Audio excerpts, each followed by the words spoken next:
So, first we must perfect divine love in the heart. We must understand that chakras are not perfect. They are shown as perfect on this chart.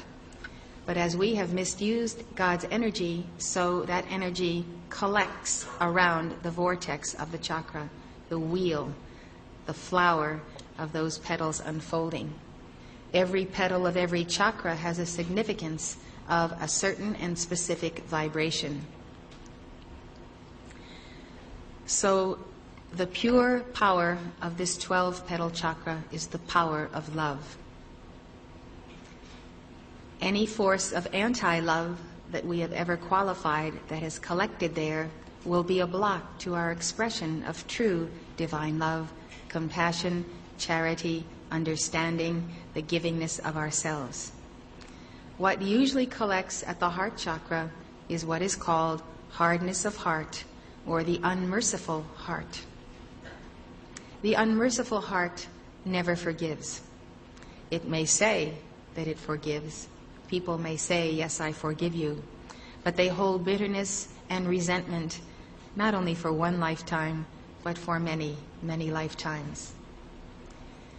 The ability to forgive is the primary quality of Christ. When someone has a true capacity to forgive and forget and move on, you know that they have a developed Christ flame. The unmerciful heart, unless it does change, unless it does enter into that true spirit of Christ forgiveness, will not see God, will not enter the kingdom of God. We need to truly search our souls to know if we harbor resentment toward any part of life. It is not easy to forgive, especially grave wrongs, wrongs involving life and death. I can tell you how I have come to that equipoise of forgiveness. It is the understanding of the promise of God. God has said to us, "Vengeance is mine, I will repay." He has made good on that by establishing his law of karma, which is inexorable, it is unerring. Karma means that everything that everyone does eventually comes back to them. If people send out condemnation and hate creations,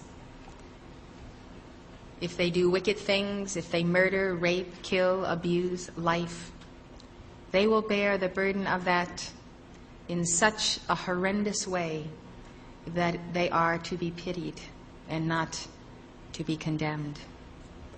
They will not escape the law.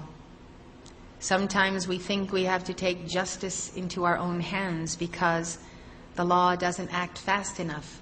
We don't see anything happening. We see the evildoer getting off scot-free.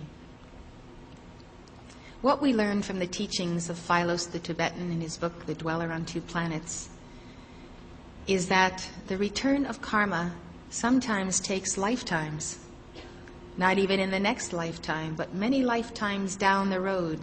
Suddenly an individual may be in the heyday of success and accomplishment, and all of a sudden some grave calamity comes upon him. We see this every day upon earth. We see it in the lives of friends, people who are lovely people. We cannot understand why such a burden would come upon them. It is because they have advanced far beyond the scene of the crime committed in ancient times, which now comes full circle to their doorstep.